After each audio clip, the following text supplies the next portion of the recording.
Inside the mind of a serial killer. What happens inside the mind of a serial killer? Is someone born violent, or does violence develop over time? Serial killers don't always look dangerous.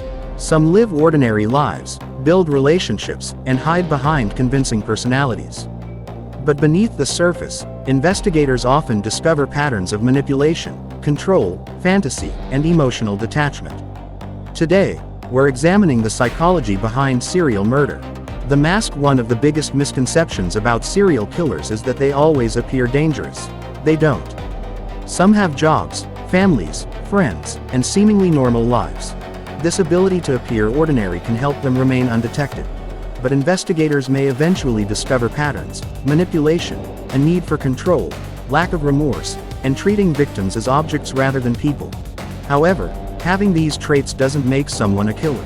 Serial murder is extremely rare and usually involves a complicated combination of personality, experiences, environment, opportunity, and choices. The need for control. For some serial offenders, control becomes central to their behavior. Control over the victim, control over fear, and control over the entire situation. Investigators therefore study what happens before, during, and after a crime. When the same behaviors appear repeatedly, they can reveal something about the offender's thinking. Fantasy and escalation. Another important factor is fantasy. Everyone has thoughts they never act upon. But in some offenders, violent fantasies can become increasingly important. When those fantasies become connected to power, domination, or violence, they can contribute to dangerous behavior. The key isn't simply having disturbing thoughts, it's what someone chooses to do with them. Lack of empathy. Some serial offenders display extreme emotional detachment from their victims. They may understand that someone is afraid or suffering without feeling genuine compassion. When emotional detachment combines with manipulation, entitlement, and a desire for control, the result can become dangerous. But psychology isn't a checklist. Having one or several of these traits does not mean someone will become violent. The double life. Perhaps the most disturbing part is the ability to separate two identities. To neighbors, the person may seem ordinary. At work, professional. With friends, friendly. Meanwhile, another side of their life remains hidden. This compartmentalization can make detection extremely difficult. People may ask, how could nobody have known? Sometimes, they simply weren't seeing the whole person.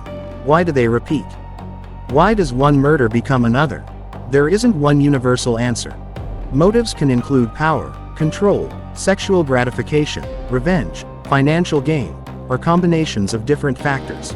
For some offenders, the crimes become part of a repeating psychological cycle involving fantasy, anticipation, violence, and emotional reward. Eventually, however, patterns can become weaknesses. The mistake. Serial offenders often make mistakes. They leave evidence, repeat behaviors, underestimate investigators, or become careless. And the very patterns that help them operate can eventually expose them. Because while someone can change their appearance or location, changing their behavioral patterns is much harder. The real lesson: understanding serial killers isn't about glorifying them.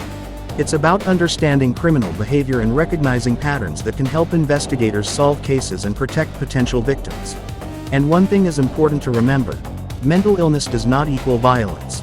Serial murder is rare, and there is no single diagnosis that creates a killer.